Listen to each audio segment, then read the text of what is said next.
जय जगत गुरु जय भारत। मेरे प्यारे मुसलमान भाई और बहनों, अपने ही धर्म की एक अनसुनी अटल सच्चाई को सुनकर चौंक मच जाना, जिसका खुलासा परमाणु के साथ आज इस वीडियो में होने जा रहा है। प्रिय दर्शकों, परम पूज्य संत रामपाल जी भगवान के चरणों की धूल मुझ मानव धर्मी पवन दास के वीडियो देखने से पहले अपनी आंखों से हिंदू मुस्लिम वाला शैतानी चश्मा उतार दिया करो, क्योंकि मैं सिर्फ एक ही धर्म को मानता हूं, जो दुनिया का पहला धर्म है, जिसका नाम है आदि सनातन मानव धर्म। और इसी आदि सनातन मानव धर्म से 3200 वर्ष पहले हिंदू धर्म, बौद्ध धर्म, 2500 वर्ष पूर्व ईसाई धर्म, 1400 वर्ष पूर्व इस्लाम धर्म, 600 वर्ष पूर्व सिख धर्म और लगभग 550 वर्ष पूर्व जैन धर्म का निकास हुआ। और ये जितने भी नकली धर्म हैं, सब के सब पाखंड, आडंबर और मनमानी भक्ति साधना की कच्ची नींव पर टिके हुए हैं। इसलिए जब भी आप मेरे वीडियो देखें तो किसी धर्म, मजहब या जाति से जोड़कर ना देखें। ना ही मैं किसी धर्म, मजहब या जाति विशेष के लोगों को टारगेट करके वीडियो बनाता हूं। मैं सिर्फ अपने गुरुदेव के आशीर्वाद से समाज में भक्ति के नाम पर फैल रहे आडंबर व पाखंड को जनमानस के सामने लाकर रखता हूं, फिर चाहे वो हिंदू समाज हो या मुस्लिम समाज हो। इसलिए वीडियो देखने से पहले आप चाहे हिंदू हैं या मुसलमान, अपनी नज़र और नज़रिया दोनों साफ रखें। मैं जो भी बात अपने वीडियो में कहता हूं या कहूंगा, उसका पुख्ता प्रमाण भी दूंगा, क्योंकि परम पूज्य संत रामपाल जी महाराज जी के भगत सोशल मीडिया पर दुनिया वालों की तरह पैसे और पब्लिसिटी बटोरने की भूख में समाज को गुमराह नहीं करते हैं।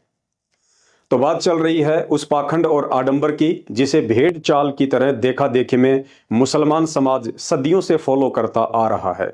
जिस पाखंड का नाम है सुन्नत या खतना करवाना, मूछ कटवाना और सर पर टोपी पहनना, जबकि इसके पीछे की हकीकत से वर्तमान का कोई भी मुसलमान परिचित नहीं है कि इस्लाम धर्म में सुन्नत करवाने, मूछ कटवाने और टोपी पहनने की शुरुआत कब, क्यों और कैसे हुई थी।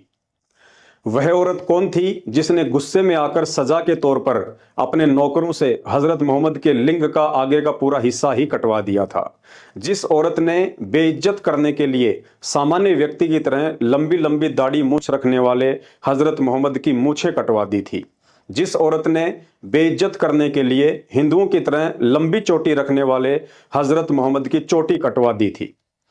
जिसके बाद अपनी बेइज्जती के डर से शर्मिंदा होकर खुद हजरत मोहम्मद ने इस घटना पर पर्दा डालकर अपने अनुयायियों से इस्लाम की दीक्षा से पहले सुन्नत करवाने, मूछ कटवाने और टोपी पहनने की एक परंपरा शुरू करवा दी, ताकि हकीकत से पर्दा ना उठ जाए।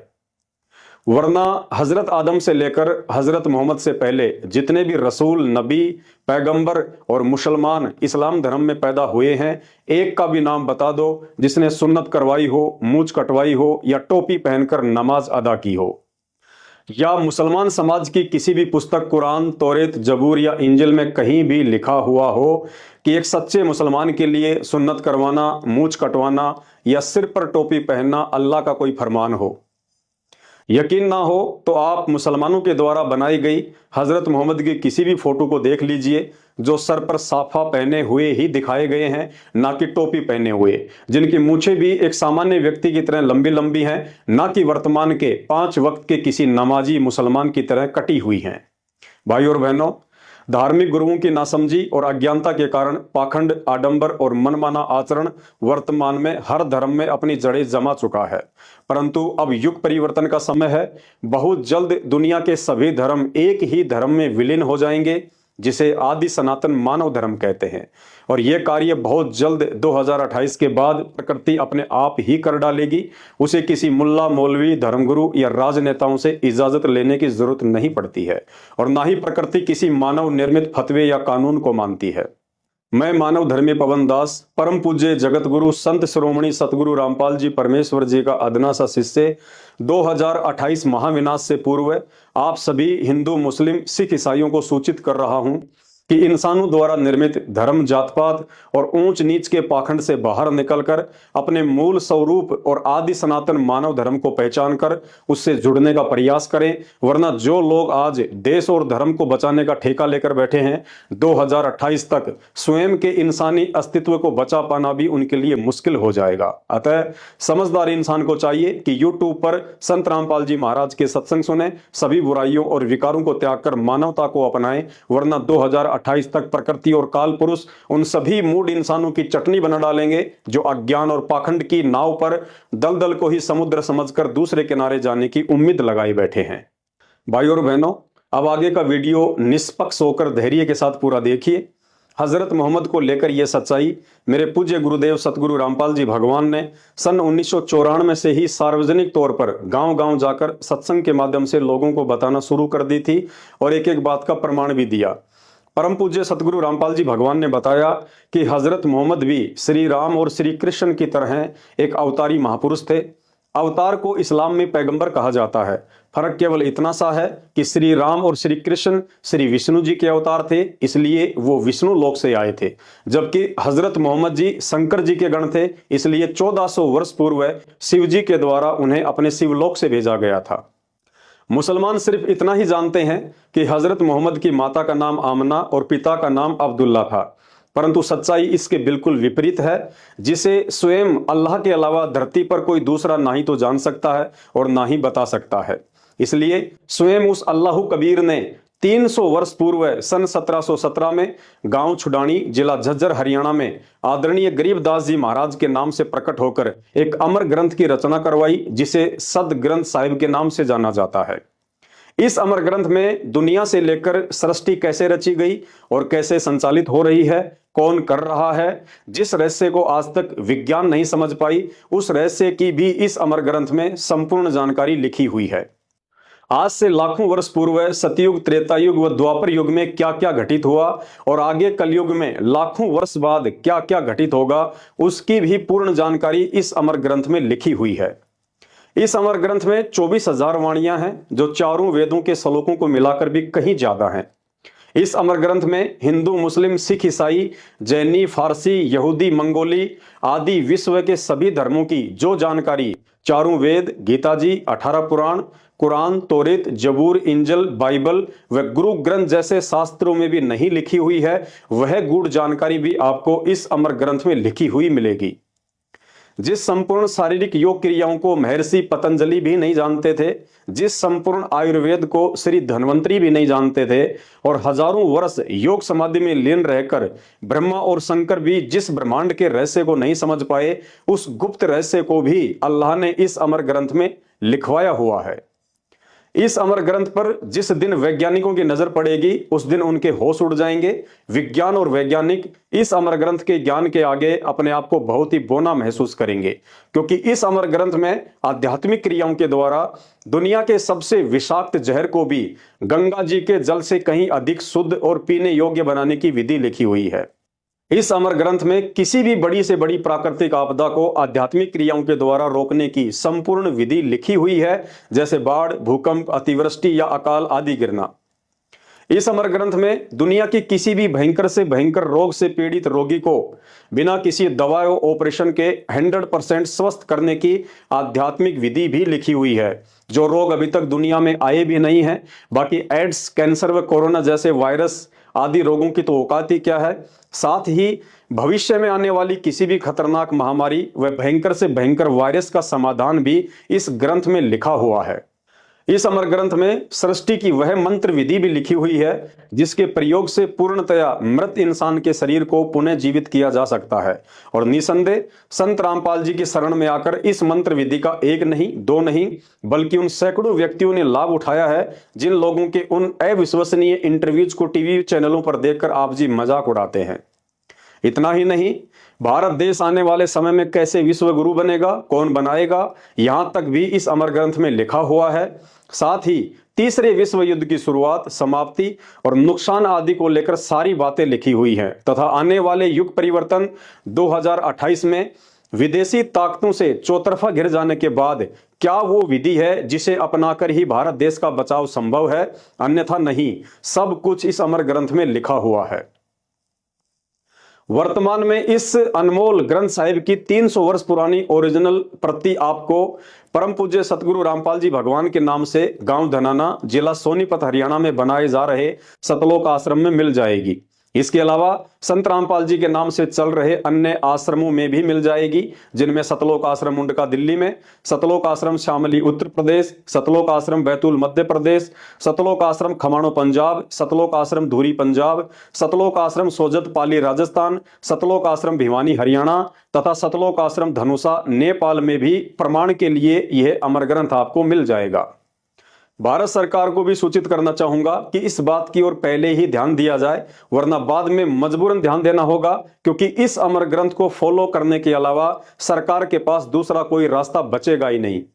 कहने का अर्थ है, भविष्य पुराण और भविष्य मल्लिका जैसी पुस्तक तो इस अमर ग्रंथ के चरणों की धूल के समान भी नहीं है। भाई और बहनों, अब आपके जहन में एक सवाल जरूर उठेगा, यदि अल्लाह कबीर आदरणीय गरीबदास जी महाराज जी का यह अमर ग्रंथ इतना ही विशेष और महत्वपूर्ण है, तो आज तक इस अमर ग्रंथ का कहीं कोई जिक्र क्यों नहीं। भाई और बहनों, जिस अमर ग्रंथ को स्वयं अल्लाह कबीर अर्थात भगवान ने आकर लिखवाया हो, तो भला दुनिया में उसी अल्लाह कबीर के अलावा इस अमर ग्रंथ को कौन समझ सकता है और कौन समझा सकता है, क्योंकि इस अमर ग्रंथ की चौपाइयों में विश्व के सभी देशों की 2700 से अधिक भाषाओं के शब्दों का समावेश है। अर्थात यह अमर ग्रंथ दुनिया की 2700 से अधिक भाषाओं के शब्दों से लिखा गया है। अतः इस अमर ग्रंथ में लिखी हुई उन 24,000 चौपाइयों का अर्थ समझने और समझाने में दुनिया में अल्लाह कबीर अर्थात पूर्ण परमात्मा के अलावा धरती का कोई इंसान तो छोड़िए, स्वयं ब्रह्मा विष्णु महेश और 33 करोड़ देवी देवता भी समर्थ नहीं हैं। अर्थात वर्तमान में धरती पर परम पूज्य अल्लाह कबीर संत रामपाल जी भगवान ही एकमात्र वह महापुरुष है जो इस अमर ग्रंथ में लिखित रहस्यों को समझा सकते हैं और सन 1994 से अपने अनुयायियों को समझा भी रहे हैं। अब इसी अमर ग्रंथ में हजरत मोहम्मद जी के विषय में लिखी हुई सुन्नत करवाने, मूछ कटवाने और टोपी पहनने को लेकर बताई गई सच्चाई, जो परमेश्वर रामपाल जी ने सैकड़ों बार अपने सत्संगों में बताई है, ज्यों की त्यों आपके सामने पेश कर रहा हूं, ध्यान से सुनिए। वीडियो में ऊपर आपको बताया गया है कि हजरत मोहम्मद जी श्री शंकर जी के गण थे, अर्थात उन्हें शिव जी के द्वारा अपने शिवलोक से भेजा गया था। इसलिए हजरत मोहम्मद के वास्तविक जन्मदाता अर्थात उनके पिता श्री शंकर जी के एक बिला नाम के सिद्धि युक्त हिंदू महात्मा थे, जिन्होंने सूक्ष्म रूप में गहरी नींद में सोई हुई आमना के साथ शारीरिक मिलन करके हजरत मोहम्मद की आत्मा को उनके गर्भ में पहुंचाया था।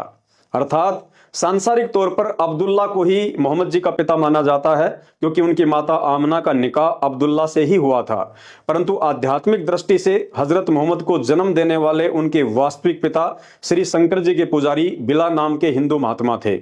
इस गुप्त रहस्य का जिक्र इसी अमर ग्रंथ के अथ मोहम्मद बोध नामक चैप्टर में स्पष्ट लिखा हुआ है। जब हजरत मोहम्मद अपनी माता आमना के गर्भ में थे तो उनके सांसारिक पिता अब्दुल्ला की एक बीमारी के कारण मौत हो गई थी। अर्थात जन्म लेने से पहले ही पैगंबर हजरत मोहम्मद जी अनाथ हो गए थे। जन्म के बाद 5-6 वर्ष के हुए तो उनकी माता आमना का निधन हो गया। अर्थात पैगंबर हजरत मोहम्मद जी को बचपन से ही यतीमी का जीवन जीना पड़ा। दादा अब्दुल मुतल्लब ने हजरत मोहम्मद को पाल पोस के बड़ा किया, लेकिन 11-12 वर्ष के हुए तो दादा भी दुनिया से चल बसे। फिर उनके चाचा ने उनको सहारा दिया। 25 साल के हुए तो हजरत मोहम्मद का निकाह एक 40 वर्षीय 2 बार की विधवा दौलतमंद खदीजा नाम की औरत से हुआ। श्री शंकर जी के शिवलोक से आए हुए गण होने के कारण बचपन से ही उनकी भक्ति में रुचि थी। बड़े होने पर यह तड़प और अधिक बढ़ने लगी। एकांत में पहाड़ की गुफाओं में जाकर कई कई दिन तक ध्यान में बैठे रहते थे। कुछ समय बाद शैतान अर्थात काल ने गला दबा दबाकर जबरील नाम के फरिश्ते के द्वारा इनके ऊपर आयतें उतारी। आयत वाला यह विवरण तो आपको हजरत मोहम्मद की जीवनी में इस्लाम की लगभग हर पुस्तक में आसानी से पढ़ने को मिल जाएगी, परंतु अब आगे का जो सत्य विवरण है वो आपको सिर्फ अमर ग्रंथ में संत रामपाल जी महाराज के सत्संग सुनने से ही मिलेगा, जो इस प्रकार है। एक समय हजरत मोहम्मद ने अपनी पत्नी से कहा कि मैं इस्लाम के प्रचार प्रसार के लिए अरब देशों में जाना चाहता हूं। पत्नी ने कहा कि बेशक जाओ, लेकिन मुझे एक बात का डर है, कहीं आप पर स्त्री के संपर्क में आकर अपना धर्म कर्म नष्ट ना कर दो। हजरत मोहम्मद ने कहा कि ऐसा बिल्कुल भी नहीं होगा। पत्नी ने कहा, यदि ऐसा हुआ तो आप क्या करेंगे? हजरत मोहम्मद जी ने कहा, जो सजा आप दोगी मुझे मंजूर होगी। खदीजा ने अपने 3 वचन लेकर जाने की अनुमति दे दी, लेकिन पीछे से खदीजा ने जासूसी के तौर पर अपने कुछ सैनिक भी भेज दिए। कुछ समय बाद सैनिकों ने बताया कि हजरत मोहम्मद जी के कुछ गैर औरतों के साथ शारीरिक संबंध हो चुके हैं। खदीजा ने हजरत मोहम्मद जी को वापस बुलवाकर इस बात की पुष्टि के लिए पूछा कि मैंने आपके विषय में ऐसा ऐसा सुना है, क्या यह सत्य है? मोहम्मद जी ने फरमाया कि बिल्कुल सत्य है, मेरे से यह गलती हुई है। खदीजा ने कहा, अब आपके साथ क्या किया जाए? मोहम्मद जी ने कहा, जो सजा आप देंगी मुझे मंजूर होगी, क्योंकि मैं आपका गुनहगार हूं। नाराज पत्नी ने पहली सजा के तौर पर अपने सैनिकों से हजरत मोहम्मद के लिंग का आगे का हिस्सा कटवा दिया। दूसरी सजा के तौर पर बड़ी बड़ी दाढ़ी मूछ रखने वाले हजरत मोहम्मद की अकेली मूछें मुंडवा दी। और तीसरी सजा के तौर पर हिंदुओं की तरह लंबी चोटी रखने वाले हजरत मोहम्मद की चोटी कटवा डाली। और खदीजा ने कहा, अब आप मेरी तरफ से बिल्कुल स्वतंत्र हैं, कहीं भी जाइए और कुछ भी कीजिए। इस अटल सच्चाई को 600 वर्ष पूर्व कबीर जी ने भी अपने कबीर सागर में एक भजन के माध्यम से लिखवा दिया था, जिस भजन को सैकड़ों वर्षों से हिंदुस्तान में सभी कबीरपंथी गाते आ रहे हैं। लेकिन अल्लाह कबीर संत रामपाल जी के अलावा इस रहस्य को सही से कोई नहीं समझा पाया, जिसमें कबीर जी ने मोहम्मद जी के लिंग और मूछें काटे जाने के विषय में स्पष्ट जिक्र किया हुआ है। सुनिए उन्हीं कबीर पंथियों के द्वारा यह भजन। इस भजन को सुनने के बाद में ये सारी बातें आपको आसानी से समझ में आएंगी। भजन है, मेरे साधो भाई मन सब जग भूलिया पाया, सब जगह भूला पाया हमने भाई संतो, सब जगह भूला पाया। हाँ इसी भूल में मोहम्मद भूले नारा मजहब बनाया, इसी भूल में मोहम्मद भूले नारा मजहब बनाया। पर तिरिया से प्रीत लगा के लिंगर मुझे कटाया हमने भाई सब जगह भूला पाया रे, हमने भाई सालो सब जगह भूला पाया। मेरे साधो भाई मन सब जगह भूला पाया, इसी भूल में मोहम्मद भूला जिन नाराय मजहब बनाया, इसी भूल में मोहम्मद भूला जिन नाराय मजहब बनाया। पर तरिया सिंह फिरा भटकता लिंग और मूछ कटाया, मेरे साधो भाई सब जग वो भूला पाया।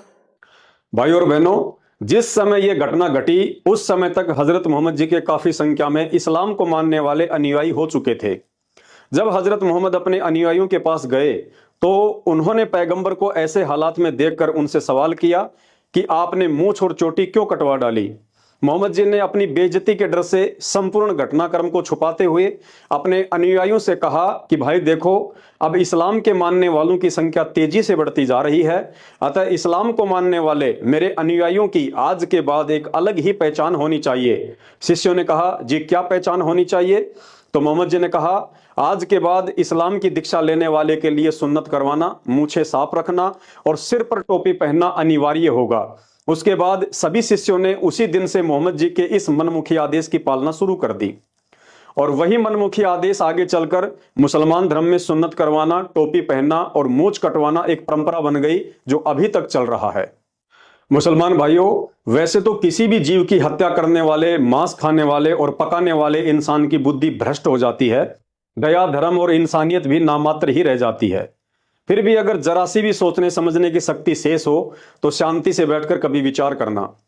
जिसे तुम अल्लाह का नबी कहते हो, जिसे दुनिया का सबसे पाक इंसान कहते हो, जिसने इस्लाम धर्म की नींव डाली थी, जिसने कभी शराब तक नहीं पी, जिसने कभी जीवन में मांस को छुआ तक नहीं, जिसके जैसी इबादत आज का मुसलमान सौपन में भी नहीं कर सकता, जिसे दुनिया अल्लाह के रसूल हजरत मोहम्मद के नाम से जानती है, पाक साफ रहकर भक्ति करते करते भी उस हजरत मोहम्मद की आंखों के सामने उनके तीनों बेटे अल कासिम, अब्दुल्ला और इब्राहिम की अकाल मौत हुई और 63 साल की उम्र में खुद हजरत मोहम्मद जी की बीमारी से तड़प तड़प कर अकाल मौत हुई।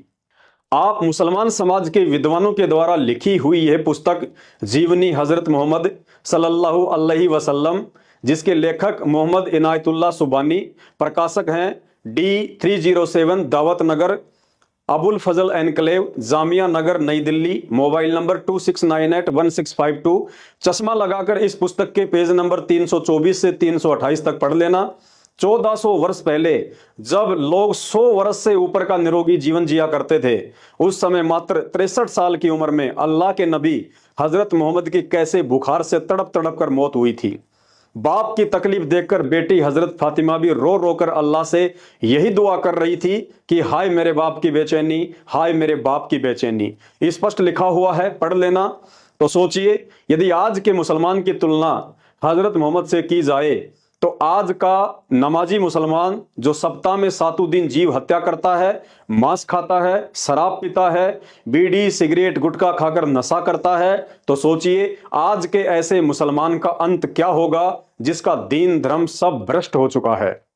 मुसलमान भाइयों, शैतान को ही अल्लाह समझकर शास्त्र विरुद्ध भक्ति करने वाले हजरत मोहम्मद को भी अल्लाह कबीर आकर मिला था, उन्हें ज्ञान भी समझाया था, अपना सतलोक भी दिखाया था, लेकिन शैतान द्वारा भेजे गए जिब्राइल फरिश्ते के डर से हजरत मोहम्मद ने अल्लाह कबीर की सत्य भक्ति को कुछ दिन करके छोड़ दिया और उसी शैतान की आधी अधूरी भक्ति पर स्वयं भी आजीवन लगा रहा और मुसलमान समाज को भी आरूढ़ करके चला गया। नतीजा आप सबके सामने इस पुस्तक में लिखा हुआ है कि जिसका अंत इतना दर्दनाक हुआ हो वो जन्नत में कहाँ गया होगा। अर्थात कहावत है, जिसका यह लोक सुखी नहीं उसका परलोक कभी भी सुखी नहीं हो सकता। लेकिन दुनिया सहित आज के मुसलमानों को पुनः एक मौका देने के लिए वही अल्लाह कबीर संत रामपाल जी भगवान के रूप में साक्षात सन 1951 से धरती पर अपनी सत्य भक्ति लेकर प्रकट है। ये वही अल्लाह है जो हजरत आदम से लेकर हजरत मोहम्मद तक सभी नबियों को मिला और अपनी पूर्ण मोक्ष वाली भक्ति समझाने का प्रयास किया, लेकिन उन्होंने अपनी नासमझी के चलते उनकी भक्ति को महत्व न देकर शैतान की इबादत करते करते मरने के बाद अंत में पितरलोक में जाकर अपना जीवन बर्बाद किया। इसी पुस्तक के पेज नंबर 169 पर स्पष्ट लिखा हुआ है कि जब जिब्रील हजरत मोहम्मद को ऊपर आकाश में लेकर गया तो हजरत मोहम्मद ने देखा कि इंसानों का बाप हजरत आदम नरक में कष्ट भोग रही अपनी बुरी संतानों को देखकर वहां बैठा बैठा रो रहा है। अर्थात मरने के बाद भी हजरत आदम सुखी नहीं। उसके बाद हजरत इब्राहिम और हजरत मूसा से भी मिला जो वही पड़े पड़े अपना कर्म भोग रहे थे। अर्थात आदम से लेकर हजरत मोहम्मद तक किसी भी नबी का पूर्ण मोक्ष नहीं हुआ है। शैतान की भक्ति करके सब के सब 84 लाख योनियों के चक्कर में फंसे पड़े हैं। तुम मुसलमान कहते हो कि अल्लाह की कोई शकल सूरत नहीं है, अल्लाह का कोई आकार नहीं है, अल्लाह निराकार है, जबकि इसी पुस्तक के उसी पेज 169 पर नीचे की तरफ स्पष्ट लिखा हुआ है कि जिब्रील के साथ आप सल्लल्लाहु अल्लाह के सिंहासन के पास पहुंच गए और आपकी उम्मत पर 50 नमाजें फर्ज हुई। मुसलमान भाइयों, जरा दिमाग लगाओ, यदि अल्लाह का कोई आकार नहीं है और निराकार है तो निराकार अल्लाह को बैठने के लिए भला सिंहासन की क्या जरूरत पड़ गई, क्योंकि सिंहासन तो किसी साकार व्यक्ति के बैठने के लिए ही लगाया जाता है। भाइयों और बहनों, जिसे तुम निराकार अल्लाह समझ रहे हो वो असल में शैतान है, जो वास्तव में इंसान जैसे ही शरीर वाला है, लेकिन वो अपने वास्तविक रूप में किसी के सामने नहीं आता है, क्योंकि उसे अल्लाह कबीर के द्वारा एक भयंकर श्राप लगा हुआ है, जिसकी पूरी जानकारी यूट्यूब पर आप जी संत रामपाल जी के मुख कमल से शास्त्र प्रमाणित सृष्टि रचना के वीडियो देखकर ही समझ सकते हैं। दूसरा धरती पर कोई रास्ता नहीं है। अब वीडियो के अंत में देश दुनिया के तमाम मुसलमान भाई बहनों से प्रार्थना करना चाहूंगा कि इस अटल सच्चाई को स्वीकार करने के लिए 300 वर्ष पुराना और विश्व की 2700 से ज्यादा भाषाओं के शब्दों से युक्त आदरणीय गरीबदास जी के अमर ग्रंथ और जीवनी हजरत मोहम्मद नामक इस पुस्तक से बढ़कर कोई प्रमाण नहीं हो सकता। भाई और बहनों, अल्लाह अर्थात भगवान के अलावा धरती पर कोई भी ऐसा पीर पैगंबर और अवतार पैदा नहीं हुआ है जिसने अपने जीवन काल में गलतियां ना की हों, क्योंकि सृष्टि में एक अल्लाह के अलावा चाहे हिंदुओं के अवतार हो या मुसलमानों के पैगंबर, सब के सब जीव श्रेणी में हैं और शैतान अर्थात काल को ही अपना अल्लाह मानकर पूजते रहे और दुनिया से पुजवाते रहे। इस गहरे आध्यात्मिक मसले को संत रामपाल जी महाराज के द्वारा बताई गई शास्त्र प्रमाणित सृष्टि रचना को सुने बिना आप लाख जन्म भी नहीं समझ पाएंगे। विचार करो, ये धर्म और जात पात की बेड़ियां उस वास्तविक अल्लाह कबीर ने नहीं बनाई हैं, क्योंकि अल्लाह शैतान की तरह इतना निर्दयी नहीं है जो पहले इंसान बनाएगा फिर उन्हें आपस में मर मिटने के लिए धर्म और जातियों की बेड़ियों में बांध देगा। आप मुसलमान खुद ही कहते हो कि अल्लाह एक है। यदि अल्लाह एक है तो उसका धर्म भी एक ही होना चाहिए था, फिर ये 50 धर्म क्यों और किसने चलवा दिए? यह रहस्य भी संत रामपाल जी के मुख कमल से सृष्टि रचना सुनने से ही समझ में आएगा। आप मुसलमान खुद ही कहते हो कि इस्लाम धर्म अल्लाह ने बनाया है, तो भाई तुम्हारा अल्लाह इतना कमजोर कैसे हो गया जो 1400 वर्षों से इस्लाम धर्म को दुनिया का नंबर 1 धर्म नहीं बना पाया? आज भी दुनिया में तुम दूसरे नंबर पर ही खड़े हो। यह रहस्य भी संत रामपाल जी के मुख कमल से सृष्टि रचना सुनने से ही समझ में आएगा। आप मुसलमान खुद ही कहते हो कि अल्लाह एक है और उसी ने यह कायनात बनाई है, तो तुम्हारा अल्लाह इतना कमजोर कैसे हो गया जिसकी कायनात में आज दुनिया के 70% लोग उसी एक अल्लाह को मानने के बजाय तरह तरह के भगवान बनाकर उन्हें पूज रहे हैं। भाई और बहनों, ये रहस्य भी संत रामपाल जी के मुख कमल से सृष्टि रचना सुनने से ही समझ में आएगा। आप मुसलमान खुद ही कहते हो कि अल्लाह कादर है, तो भाई फिर उस कादर अल्लाह ने पूरी दुनिया के इंसानों की एक ही भाषा क्यों नहीं बनाई? अपने ही बंदों को तुम्हारे अल्लाह ने क्यों अलग अलग देश बनाकर टुकड़ों में बांट दिया, जिन टुकड़ों के लिए आए दिन दुनिया में युद्ध होते रहते हैं? भाई और बहनों, यह गुप्त रहस्य भी संत रामपाल जी भगवान के मुख कमल से सृष्टि रचना सुनने से ही समझ में आएगा।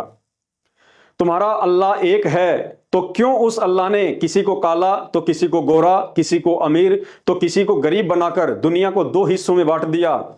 क्या अल्लाह भी इंसानों की तरह भेदभाव करता है? भाई और बहनों, ये रहस्य भी संत रामपाल जी भगवान के मुख कमल से सृष्टि रचना सुनने से ही समझ में आएगा। आप मुसलमान खुद ही कहते हो कि अल्लाह का कोई आकार नहीं है, उसे देखा नहीं जाता है और ना ही अल्लाह इंसानी रूप में धरती पर आता है। तो भाई, जो ना आता है, ना जाता है, ना दिखाई देता है, ना उसका कोई रूप है, ना आकार है, ना वो किसी से मिलता है, ना बात करता है, ना तुम्हें ये पता कि वो रहता कहाँ है, करता क्या है, खाता पीता क्या है? अरे भाई विचार करो, फिर तुम इबादत किसकी करते हो? नमाज और रोजा किसके लिए करते हो? जब वो सुनता ही नहीं है तो बंग मारकर अजान किसे सुना रहे हो? तुम्हारी तो थ्योरी और प्रैक्टिकल दोनों ही गड़बड़ हैं। भाई और बहनों, ये गुप्त रहस्य भी संत रामपाल जी भगवान के मुख कमल से सृष्टि रचना सुनने से ही समझ में आएगा। भाई और बहनों, यही कारण है कि अल्लाह की पहचान और उसकी सच्ची इबादत से दूर होने के कारण इस्लाम को चलाने वाले जिस हजरत मोहम्मद ने कभी जीवन में मांस को हाथ तक नहीं लगाया, आज वही इस्लाम जीव हत्या करने और मांस खाने में दुनिया में 1 नंबर पर पहुंच गया है। सब के सब नशा, मांसाहार, चोरी, जारी, ठगी, रिश्वत, मिलावट, झूठ, पाखंड, लड़ाई झगड़े और व्यभिचार जैसे कुकर्मों में लिप्त हैं और फिर भी सर्वश्रेष्ठ होने का सूखा ढोल पीटते रहते हैं। जब जब देश दुनिया पर मुसीबत आती है तो इंसानों की मदद के लिए ना तो मुसलमानों का अल्लाह सामने आता है, ना हिंदुओं का राम और ना ही ईसाइयों का जीसस। 2020 कोरोना के समय ना किसी का खुदा मदद को आया, ना किसी का भगवान, क्योंकि अल्लाह से मदद प्राप्त करने का वर्तमान में एकमात्र सच्चा तरीका स्वयं धरती पर प्रकट उस अल्लाह संत रामपाल जी के पास ही है। और निसंदेह हम उस अल्लाह कबीर संत रामपाल जी के फॉलोवर उनकी रजा का भरपूर फायदा भी उठा रहे हैं। भाई और बहनों, जब आप सृष्टि रचना को ध्यान से सुनेंगे तो शीशे की तरह साफ हो जाएगा कि हम इंसानों को शैतान के द्वारा उस साकार अल्लाह की वास्तविक पहचान और जानकारी से दूर रखने के लिए धर्मों में, जातियों में और भाषाओं में आपस में बांट दिया गया है, ताकि जब इस आत्मा को कभी मनुष्य जन्म प्राप्त हो तो उस अल्लाह की पहचान करके हम शैतान के जाल से बाहर ना निकल जाएं। क्योंकि शैतान अर्थात काल के भयंकर जाल से सिर्फ मानव शरीर से ही भक्ति करके निकला जा सकता है। इसलिए शैतान हमारा ध्यान भटकाने के लिए धर्म और जातियों में उलझा कर रखता है। वरना विचार करो, इस एक मनुष्य योनि के अलावा धरती पर 83,99,999 अन्य भी तो पशु पक्षियों की योनियां हैं। उनका कोई धर्म और जाति क्यों नहीं होती है? क्या आपने कभी सुना है कि गधे का धर्म मुसलमान होता है, सूअर का धर्म ईसाई होता है, या कुत्ते का धर्म हिंदू होता है, या किसी भैंस की जाति यादव सुनी हो, या किसी गधे की जाति शर्मा सुनी हो, या किसी बकरी की जाति कुरैशी सुनी हो? क्या इंसानों के अलावा आपने किसी गधे, कुत्ते, बकरे या सूअर को मंदिर, मस्जिद या चर्च की जगह को लेकर लड़ते हुए या झगड़ते हुए सुना हो, देखा हो? भाई और बहनों, पूरी दुनिया में गधे को देखते ही लोग उसे तुरंत पहचान लेते हैं कि यह गधा है। लेकिन आज इंसान की पहचान करना बड़ा मुश्किल है कि यह हिंदू है, मुसलमान है, सिख है या ईसाई है। अर्थात धर्म और जातियों में बटे हुए हम इंसानों से वो गधा लाख गुना अच्छा है जिसकी कम से कम एक पहचान तो है कि मैं मंदिर में जाऊं तो भी लोग मुझे गधा ही कहेंगे, मस्जिद में जाऊं तो भी लोग मुझे गधा ही कहेंगे, और चर्च के सामने खड़ा दिख जाऊं तो भी लोग गधा ही कहेंगे। लेकिन सर्वश्रेष्ठ योनि मनुष्य योनि में जन्मे इंसान की पहचान आज गधे से भी घटिया हो चुकी है। जानवर उस समय तक किसी भी मादा पर गंदी नजर नहीं डालता है जब तक कि वह मादा जवान होकर गर्भ धारण करने के लिए स्वयं तैयार ना हो। और अपने आप को हिंदू, मुसलमान, सिख, ईसाई कहलाने वाले इंसानों की हर दिन अखबारों में नाबालिग बच्चियों के साथ बलात्कार की खबरें छपती रहती हैं। भाई और बहनों, यह सब शैतान अर्थात काल का षड्यंत्र है। इस षड्यंत्र से तो मानव जाति की उत्पत्ति करता ब्रह्मा, विष्णु, महेश, उनके अवतार और पैगंबर भी अभी तक नहीं निकल पाए हैं। लेकिन आज मनुष्य जन्म प्राप्त करके, चाहे हिंदू हो या मुसलमान, हमारे पास मौका है कि उस शैतान के ऊपर की महाशक्ति वो अल्लाह कबीर संत रामपाल जी साक्षात धरती पर प्रकट हैं। उन्हें अपने जैसा हाड़ मांस के शरीर वाला सामान्य व्यक्ति समझकर अपने पैरों पर कुल्हाड़ी मत मारिए। आज आप उनकी शरण में आकर इस कलयुग में सिर्फ उनके द्वारा बताई गई इबादत करके ही इस शैतानी जाल से बाहर निकल सकते हैं। उसके लिए यह जरूरी है कि हमारे ज्ञानहीन पेट पुजारी, मुल्ला, मौलवी और धर्म गुरुओं के द्वारा सदियों से वेद, कुरान, पुराण, बाइबल, गीता आदि का उल्टा ज्ञान देकर जिस अज्ञान में हमें रंग दिया गया है, हमें उस अज्ञान से बाहर निकलकर निष्पक्ष होकर धैर्य के साथ कुछ दिन यूट्यूब पर परम पूज्य सतगुरु रामपाल जी भगवान जी के सत्संग सुनने की विशेष आवश्यकता है। अन्यथा शैतान के जाल में फंसे रहकर इन धर्म शास्त्रों में वर्णित आदि अधूरी साधना करते करते अगले जन्मों में गधे, कुत्ते, सुअर बनकर महाकष्ट भोगने से ना हिंदू बच सकता है, ना मुसलमान, ना सिख और ना ईसाई। बाकी आपकी अपनी मर्जी है। समझदार को संकेत ही काफी है। यदि आप संत रामपाल जी भगवान को जेल में बैठा हुआ देखकर यह सोच रहे हैं कि जेल में बैठा हुआ इंसान अल्लाह कैसे हो सकता है, तो इसमें आपकी गलती नहीं है। क्योंकि जब जब इस धरती पर स्वयं अल्लाह आता है या अपने पैगंबर या अवतारों को भेजता है, तो उस समय भी लोगों की यही सोच होती है जो आज आपकी है। जब पैगंबर हजरत मोहम्मद जी आए तो उनके विरोधी उन्हें पत्थरों से मारते थे, गालियां निकालते थे, उनका मजाक उड़ाते थे। लेकिन उनके चले जाने के बाद आज उन्हें अल्लाह का दर्जा देकर पूज रहे हैं। लेकिन अब क्या फायदा? त्रेता युग में श्री रामचंद्र जी आए तो उनको भी किसी ने भगवान का अवतार नहीं माना। खुद की सौतेली मां ने उन्हें 14 वर्ष का वनवास करवा दिया। लंका का राजा रावण उनकी पत्नी को उठा ले गया। आदि आदि कष्ट उनको आम व्यक्ति समझकर लोगों ने उस समय दिए। लेकिन उनके चले जाने के बाद आज मंदिर बनाकर उनकी पूजा की जा रही है। लेकिन अब क्या फायदा? द्वापर युग में श्री कृष्ण जी आए, जन्म लेते ही मामा दुश्मन हो गया। कभी पूतना मारने जा रही है, कभी शिशुपाल झगड़ा कर रहा है, कभी जरासिंध, काल्यावन और चानोर जैसे दुष्ट व्यक्ति उन्हें दुखी कर रहे हैं। लेकिन उनके चले जाने के बाद आज उनके मंदिर बनाकर दुनिया उन्हें पूज रही है। लेकिन अब क्या फायदा? अतः प्रार्थना है, आज हम शिक्षित हैं, सारे इतिहास हमारे सामने हैं, इसलिए वर्तमान में संत रामपाल जी भगवान के रूप में धरती पर साक्षात प्रकट परमेश्वर को ना पहचान कर पहले वाले मूर्ख इंसानों की तरह मूर्खता करने से बचें। इन सभी मानव निर्मित धर्मों से दूर रखकर समाज हित में इस वीडियो को ज्यादा से ज्यादा शेयर करें। बंदी छोड़ सतगुरु रामपाल जी भगवान की जय हो।